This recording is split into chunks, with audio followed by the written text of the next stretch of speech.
Time for Game Talk. Woo, it is time for Game Talk, and the Golden Stallion, the man of tomorrow, Savzu, the rated R radio star, the thriller that is Savzilla, is ready for it. And wow, do we have a depressing Game Talk to get into. And actually, it's going to be the first Game Talk where there isn't a game review at the end. I assure you there's a very good reason for that. But we have interesting things, interesting shakeups going on, some of which you know about, how like the Star Wars update is going public. And of course, we've talked about Game Talk going public. So a lot of that is still getting in the works. March is going to be a very interesting month. Let's just put it that way. Actually, the end of February has been a very interesting month, but that's... That's a whole other goddamn story. Anyway, so Game Talk, here we go.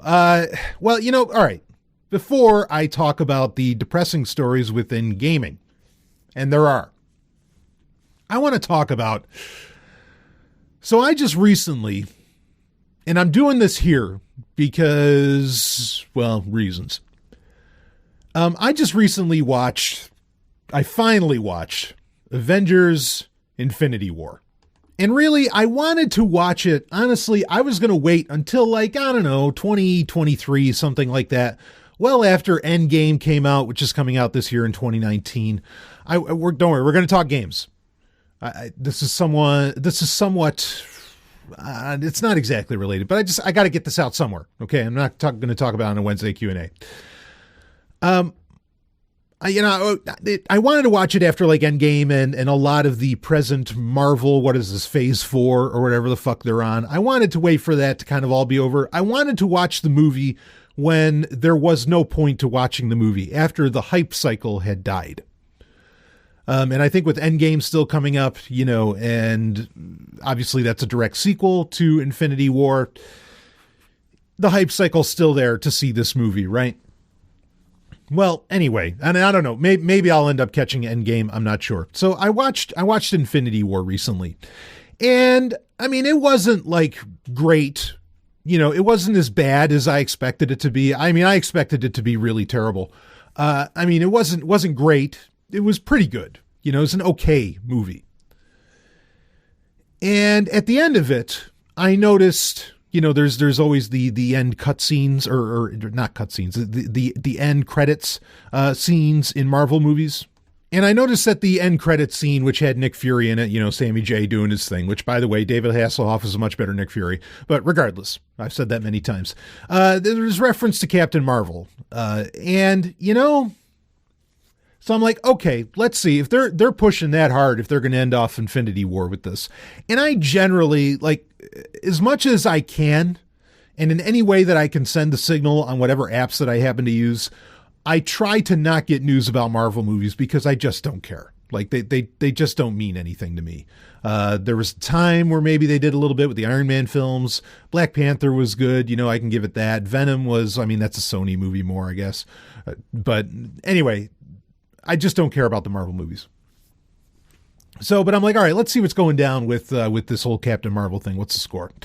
And I'm impressed that I've really been able to avoid, other than knowing, I knew that Brie Larson was supposed to be in it and everything, which, whatever, that sounds like an okay choice. That sounded like an okay choice. But, you know, I've avoided the news around this, so I have no idea what the hell's going on. I watched the trailer and all this shit. And, you know, Captain Marvel, I really enjoyed her character back in the 90s. Very sexy character, frankly. Like, I liked her outfit, the one-piece bathing suit outfit and everything. And I just happened to catch this article when I was looking into, okay, what's the deal with Captain Marvel? Because I think it's coming out in a couple weeks or something. And I run into this article where Kevin Feige and Brie, which I like Kevin Feige, and Brie Larson were in a meeting talking to each other, and they both agreed they didn't want Captain Marvel to look like she's wearing the one-piece bathing suit with the thigh-high boots and, you know, the red sash and the little mask and all this. And they were like, oh no, we don't want to do that. Like, somehow that is so fucking insulting for a character to be sexy. Now, I mean, we're not talking about, like, seriously, the Captain Marvel outfit was nothing like, you know, Wonder Woman's outfit, which, you know, no one was really complaining about that. Not really. Especially when Wonder Woman was coming out. Obviously, Captain Marvel is Marvel's response to the box office, I guess the box office clout that Wonder Woman has held. They're trying to do something like that. But I was just really annoyed that, Captain Marvel has had a look for a good long while. Not to say that looks don't change in comic books. Of course they do. Outfits change, superhero uniforms change and all this, certainly. But I was just really annoyed that they're like, okay, we're going to bring in Captain Marvel. Oh, but fuck whatever the hell Captain Marvel was. That's really the way that it felt. And like I said, I like Kevin Feige quite a bit, but I thought that was like a dick move on his part. And, well, I've talked about this many times. I just get annoyed that the lack of fidelity that they want to pay to comic book history, and this is, in some ways, this is also true for the DC universe, but not so much. The DC universe, and you watch Aquaman, does a much better job of paying, at the very least, homage, if not fealty, straight up fealty to its source material. Does a much better job of that. So this Captain Marvel movie doesn't impress me, at all either. And I'll tell you, like, it gets pretty, when I was watching Infinity War, like Iron Man, I love Iron Man. Iron Man in many ways is my favorite Marvel character. I've talked about this so many times, way before, that it was, the movie phenomenon that Iron Man had become with Robert Downey Jr. there, doing his thing. Like the nanomachines, the use of extremists and all that, and like how effectively in Infinity War, how Iron Man's suit could just turn into fucking anything.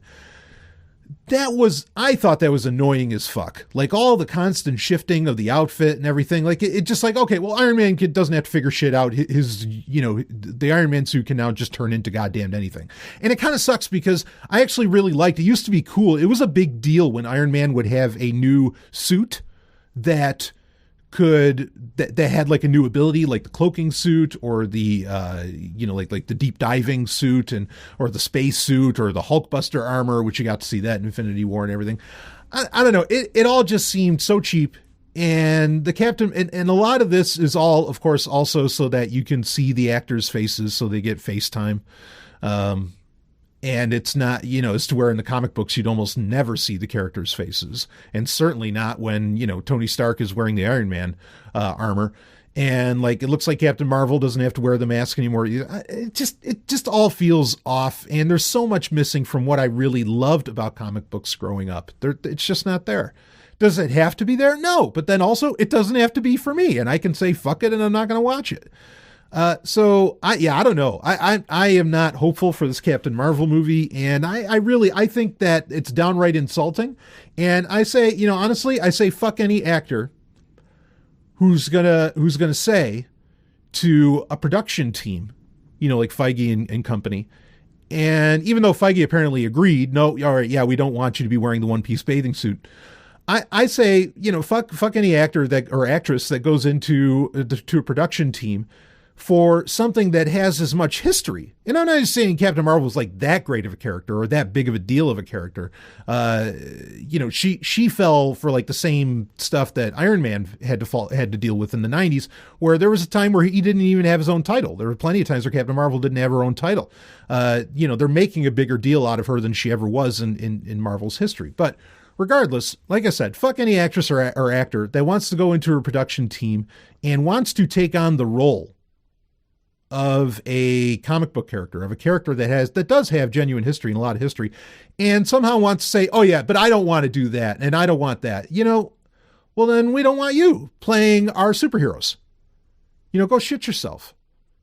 I said shit, not shoot. Shit yourself. Anyway, I just find it annoying. I find it annoying. The Marvel universe gets more and more annoying over time. And it just keeps getting worse. Even on the back end, it just keeps getting worse. Best thing they had going for them, and the best thing in Infinity War too, was Guardians of the Galaxy. They're great, and of course they got rid of, what did Disney do? They dumped James Gunn. Way to fucking go. Get rid of the best thing you got. Okay, got it.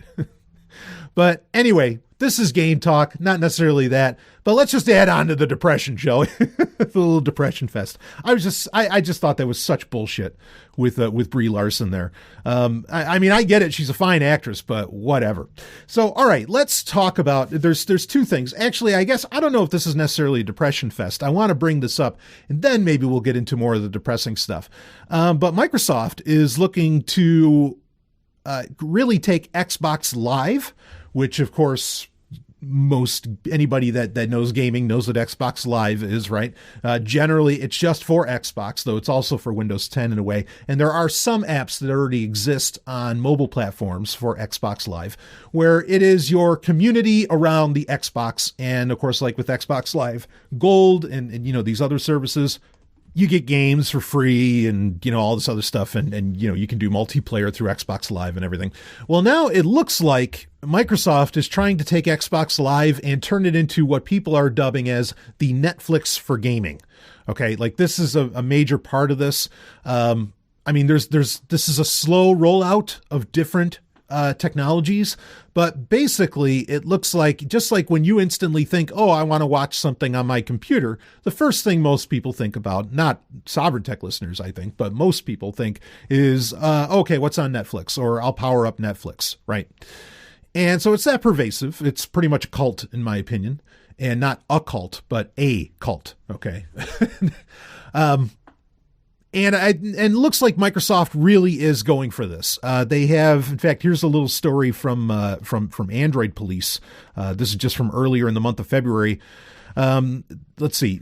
One of the sessions on the calendar is supposed to cover a first look at a new SDK from Microsoft. This is at GDC 2019 coming up, that will allow mobile game developers to integrate the Xbox Live service into their titles. The Xbox Live service is already available in a few Android games, such as Minecraft, but it's limited to titles from Microsoft Studios, so there aren't that many games on the Play Store that actually include the feature. The upcoming release of the newly announced SDK should change the situation, so here's a loose outline of what to expect from the scheduled announcement at GDC. Xbox Live players are highly engaged and active on Xbox and PC, but now they can take their gaming achievement history, their friends list, their clubs, and more with them to almost every screen. This will break down barriers for developers that want their communities to mingle more freely across platforms. Combined with PlayFab gaming services, this means less work for game developers and more time to focus on making games fun. Now, so they are looking to, on mobile platforms, like right now you can sign into your Google account, Google Play Games, with your Android games that you buy. They want on the back end, Origin did this, EA did this with Origin a while back, but that didn't really take off. They want you to be logging into your Xbox Live account and have all your achievements going there. But basically, and there were some other announcements that came out from Microsoft, but that was going to allow for some degree of emulation of Xbox games being playable or cloud streaming on, and we've kind of known that would be a thing, on other platforms, including Windows 10 computers, and potentially mobile platforms are looking to do that as well. So Microsoft's got a big bet going on here. They seemingly want to get post hardware, even though we know we're supposed to get some announcements of new Xboxes, or is that Xbox I don't know what you'd call plural Xboxes or a plural Xbox, but we're supposed to be getting an announcement of new hardware. But a lot of that is up in the air as far as what all that's going to mean. And well, it'll be interesting to see how this goes, but it really does look like, and Sony seems to be going in the same direction, where they're trying to get to a post hardware, post console, effectively future, where they can, I guess, the question that comes up with this. Okay. Now we talked, I think it was in the last Game Talk, we talked about, Nintendo, the board at Nintendo, the CEO and everybody else. I mean, that keeps shifting now by design, that they were talking about seemingly wanting to get past hardware. For Nintendo, I don't think that's a good idea, because so many of their games have been inextricably linked with what the hardware can do. The unique controller styles of even go but far back as the N64, or, certainly the Wii, and definitely, the Wii U was a giant touchscreen, or even the controls or the controllers for the Nintendo Switch and so on. It's hard to imagine a Nintendo without the hardware, but it is easy to imagine this is where seemingly a lot of people are going, but it is easy to imagine a Xbox gaming brand without an actual Xbox, right? It's easy to imagine that with Sony as well. Was it PlayStation Now they called it where they did that? So Microsoft is going to try for this. Microsoft has, I'll say they have a chance. And the reason I say that is that they have some of the biggest, next to Nintendo, they probably have the most recognizable franchise characters and names and game series out there, in under their purview. Halo specifically, along with some others, even like, say, Gears of War and maybe some other ones. So I feel like they could pull this off. I mean, Sony's got the better, like the PlayStation 4 has the better selection of games right now as compared to the Xbox One. But if this is something that's going to get beyond all that and take advantage of the original Xbox, the Xbox 360 library, and the Xbox One library, as well as Microsoft Studios exclusives, including Minecraft, which is already kind of a part of this deal, I think if anyone has a shot at being the Netflix for gaming, it probably is Microsoft. Nintendo is clearly thinking the same thing with their offerings of being online all the time and not doing the virtual console anymore. I think they're trying to keep up a bit with the competition. They know they scored a winner with their hardware right now because the Switch is wiping the floor with every game console in the world. And I would dare say rightfully so. In fact, that Nintendo Direct that we got at the beginning of February or middle of February was phenomenal. I mean, we're getting remasters of Link's Awakening. That's incredible. Cannot wait for that. But also, boy, Reggie's leaving, man. We're losing Phil Same as CEO of Nintendo of America. That's a whole other story that I want to see what he does on his last day and last announcements before we really talk about that. But anyway, with the Switch, I think they know they need to just start. Nintendo probably feels they need to start banking and setting aside all that money and just getting people ready to deal with a Nintendo online service, and maybe getting away from hardware in general. Now, all of this, okay, where we're getting into very much, not that there isn't going to be hardware. Of course, you have to have something to play the game on, but instead you're going to be playing it on tablet, a PC, perhaps, laptop, or you're going to be playing it maybe even on a smartphone, hopefully with a great controller that can interact well with, say, Xbox Live, or in Nintendo's case, if they do it with Nintendo Online, Switch Online, whatever it is, or if it ends up being some version of PlayStation Now. However that ends up working. I mean, look, I'm not saying that I like this. I actually don't. All right. I don't like the idea of paying a subscription fee and never actually owning a video game anymore. I really don't fucking like that. All right. That is not my style of gaming. That's not how I like to spend my money. All right. I buy, and I don't even do that with Netflix. I fucking buy Blu-rays, you understand? Okay. So I get it that also my feelings on that are very niche today. But that's how I feel about it. So I don't agree with this, but this is part of that split that we've been talking about on GameTalk for a little while, and also on some Q&As, where there's going to be a retro gaming community, and then there's going to be what is pretty much going to be the online play or the subscription, perhaps, community. Maybe that's what we should call it, because I think that's the direction that all of this is heading. Now, part of the reason that it may be heading this direction, where they don't want to deal with, I mean, if a game, if Microsoft, Sony, or Nintendo doesn't have to do R&D anymore on console hardware, and having to develop the Nintendo Switch 2 or the PlayStation 6, because we know we're getting a PlayStation 5, or they don't have to deal with the Xbox One, whatever, you don't have to develop that anymore. You're going to save a ton of money, but still you get to push your games out and make all the money off of what originally most of the money was made off of, which is the games. In many ways, historically, the consoles have been the loss leaders, as it were.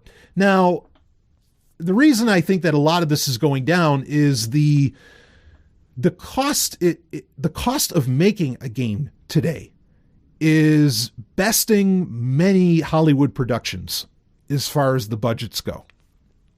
And this is not sustainable. We've talked about this. The present way where you have to develop, the amount of things you have to do just to get a game in front of somebody's eyes today, a AAA full-on console or PC game, is a lot of fucking work. Okay. PC, it's not so much of a big deal. In fact, I think the reason a lot of companies are now releasing on PC is because they don't have to deal with a lot of the hardware licensing and a lot of these other issues, that come along with that. And they can have a more unified code base that they can deal with. So anyway, the interesting thing that's going on, and this is the depressing part of Game Talk that I want to get into, is that the gaming industry seems to be in very real trouble. In fact, it's not just consoles and it's not just the AAA companies. Everybody seems to be in some kind of trouble. So actually Google was looking to get into that. I think Google canceled their whole, where they were going to allow you to stream games within the Chrome browser. I think that ended up getting canned. But anyway, this is the direction that things are going, like I said. But there's quite a few stories that have come out throughout February, including, here's one from Ars Technica. Amid layoffs, Blizzard won't release a quote-unquote major new game in 2019, though they are still working on Warcraft and Diablo games and all of that. But they are going through a restructuring this year at Blizzard. And it seems to be a story among a lot of the different, so shall we say, AAA game development houses, where they're laying people off. And I think it just speaks to the fact they cannot afford to keep doing business the way they're doing business. And the gamers, thankfully, seem to be running away from a lot of the IAP that gets sold to them, which was a way to fund the massive production budgets for, your Call of Duties, your Battlefields, and, whatever, or Battlefront, even, whatever game that we're talking about here. But they're not, gamers literally and figuratively are not buying it. They're not buying into this. And I'm glad, because I think it's bullshit. But regardless of that, so now you're getting layoffs. Now you have companies saying, oh, we're going to take a little bit of a break, and they might even just have to coast on whatever's coming out at the time. For Blizzard not to come out with a major game, I'm glad. There was a time where Blizzard only came out with a game every few years, and if they want to get back to that, phenomenal. But, other companies are saying the same thing. But the one that really actually depresses me is the company that I have always felt was the bulwark against the, shall we say, the subscription gaming. Okay, the subscription gaming, not niche, but direction culture, the subscription gaming culture. How about that? And here's a story from Kotaku just from the other day, and it's facing financial pressures. GOG quietly lays off at least a dozen staff. And of course, when we're talking about GOG, we're talking about, good old games, GOG.com, which is where I recommend buying all your games from. This is and maybe the writing is on the wall with GOG, a company that has made its name on selling older games and, making them come alive on modern, or should I say on modern PCs, but also being DRM free, right? So that way if GOG ever tanks, which signs aren't good right now, that you could still have, you could play your games and you don't have to worry about that. Now, that's not entirely accurate, because GOG, and maybe this speaks to what's been going on with GOG, because here's the things that have changed with GOG recently. I want to read a little bit of the story, but things that have changed with GOG as late is they started allowing for games where they're not 100% DRM free, where they would allow for you to get the games, but the multiplayer aspect would never be DRM free, but they'd remove the multiplayer aspect, which for some games was a necessity and people didn't understand why they couldn't do it, or B, they would just allow the servers to connect, but they would be breaking in a way their own philosophy. The other thing they started doing is they started selling games ahead of time that are in development. And this is similar to Steam, not Steam Greenlight, but Steam Early Access, which I think I've complained about that for years, where why the hell would I pay for an unfinished game? There are so many games to play, so many games coming out every day at any given moment. And you really have who the fuck has the time to play unfinished games? Like games that aren't even completed and that have a million bugs. My mind fucking blown. I cannot grasp. I've had people explain to me what it is, that has to do with YouTubers and kids and all this. I cannot grasp why someone would play a fucking game that isn't even completed. That is outrageous to me. As somebody who owns thousands of games, I could never play all of those in my lifetime. Why would I spend 1 fucking second on an unfinished game? Crazy. And I totally disagreed with GOG when they started doing it. But now I think we're starting to get the picture. Also, they're not coming out with as many old classic game releases anymore. Maybe they weren't selling enough. I don't want to say that GOG got greedy. They actually have a very anti-greed policy, but I don't, maybe it's just to keep their doors open or to get development for Cyberpunk, was it 2077 or whatever, to get that finished, which that game still looks fucking amazing. It's basically Witcher in the future. I don't know. I don't know what's going on there, but it feels like maybe this is, and the other thing that's been going on is a ton of sales, and I don't mean sales as in they've been selling a lot of games. I mean, as in like sales, like every week they have, and I don't mean like the weekly sales where they have a few games that are on sale for that week.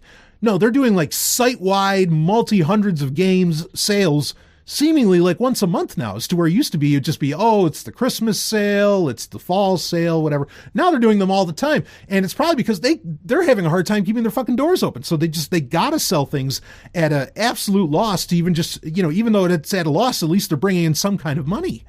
And that's very depressing to hear about. But this is happening across the gaming industry. It's not just a problem with GOG, but I think GOG lost sight of, well, I mean, there are only so many classic games. There's a truth to that. And, people that want to play classic DOS games or whatever on a modern PC, that's pretty niche in and of itself. But I don't know. Anyway, let me read a little bit from Kotaku here. Amid a month of full mass layoffs across the video game industry, the digital store GOG quietly let go of what it says was a dozen staff last week. GOG, which is owned by the Witcher publisher CD Projekt, did not say why the layoffs happened, but one laid-off staffer tells Kotaku that the store has been in financial trouble. In an official statement to Kotaku this afternoon, a representative from GOG confirmed the layoffs but did not offer much for clarification. Quote, letting people go is never easy. We have been rearranging certain teams since October 2018, affecting and closing around dozens of positions last week. At the same time, since the process started, we have welcomed nearly twice as many new team members and currently hold 20 open positions. But as you'll read in the story, there are apparently not so much of that has exactly happened. And these like opening of positions is getting rid of 4 people and replacing them with one doing that one job. So it's a bit of an ugly situation. Now, the nice thing is that, again, if GOG does shut down, you can play your games, most of your games anyway, the ones that they didn't allow, or, all the ones that they published and that they didn't allow, for some DRM-free or some DRM aspects to stay within it. 90% of your games probably on GOG, if not more, you could play even if the service shut down. You just have to download the files and away you go. So, I mean, there's a comfort in that even if GOG does shut down, that can happen. But this is ugly. And overall, there's just a bloodbath going on in the gaming industry. And again, I think it comes down to that these games are coming with ridiculous budgets to be able to produce. I don't even want to know what Cyberpunk 2077 fucking came to, or is coming to make. And GOG is a company that actually gets assistance from like the Polish government and the EU because it's, such an international brand that, politicians love, looks good on their whatever, I don't know, their spreadsheets, whatever the fuck politicians carry around with them. So, I mean, it's scary.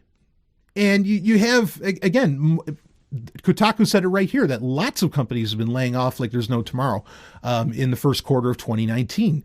The piper is getting paid. This IAP stuff, the mobile gaming, I mean, it's just like in the smartphone industry. I mean, now they're trying to, with smartphones, they're trying foldable phones. Like that's somehow going to spark new interest. Oh, I just have to have that folding phone for what? So like these industries that have been building up over the past decade, the boomtown's gone. And the scary thing is, I don't think there's no way we're ever going to have a video game crash like we did in 1984. It's not going to be like that. Like there's not the reliance upon very specific hardware for the infrastructure of the gaming industry today. That's just not required, okay? Because everybody owns a smartphone, or a lot of people own a smartphone, a lot of people own a laptop. The infrastructure's still there. But I think we're heading into maybe a second crash of the industry. It's going to look very different.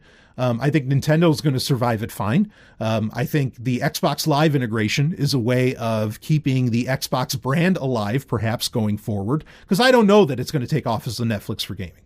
In fact, like I said, if anyone has a chance, sure, it could be them, but I don't know that that's necessarily going to take off. I think PlayStation knows the same thing.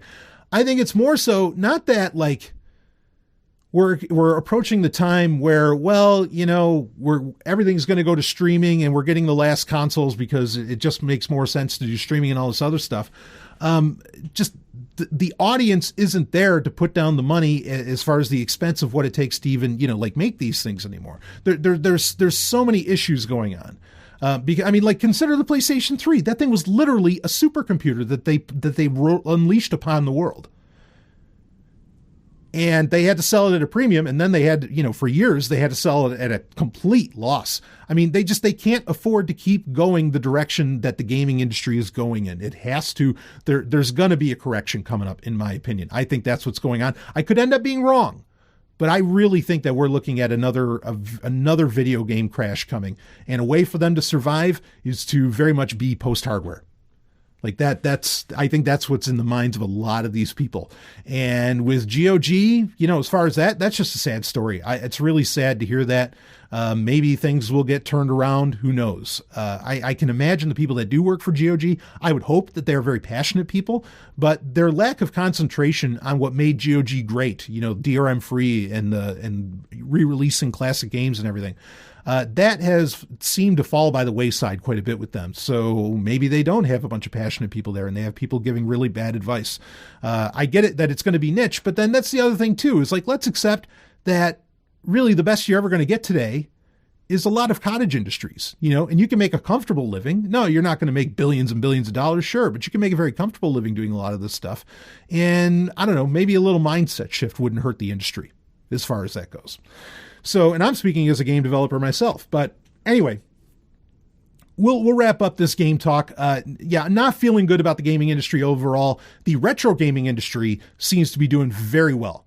And that's where, for example, we have the full-size Commodore 64 re-release, coming out this year. And there's a bunch of other things going on within that.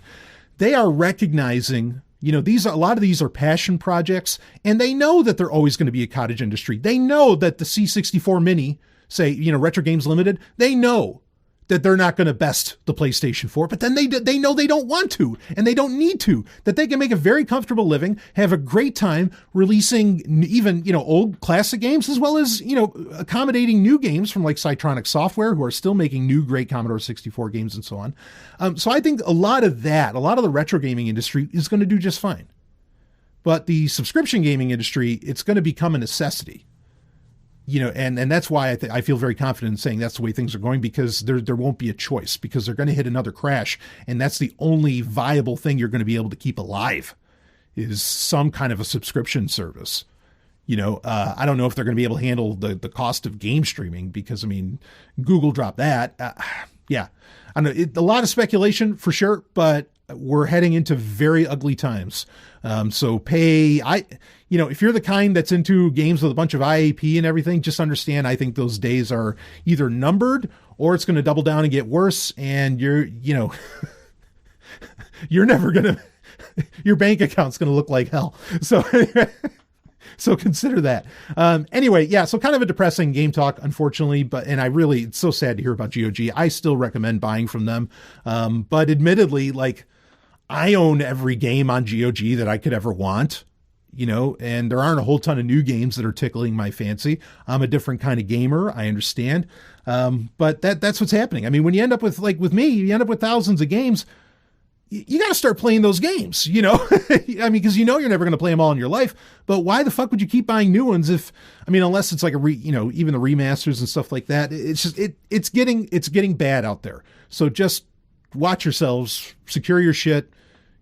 Try to have your games be DRM free so that you can actually play them into the future, and your collection can survive what I think is a very real upcoming crash. Again, I could be wrong, but I don't think I am. So, all right, that'll wrap it up for your February game talk. A bit of a different one, but this is stuff that needed to get discussed, and I didn't want it to turn into another hour episode. We'll be back with game talk, of course, next month. And anyway, I will see all of you on the other side. Game over.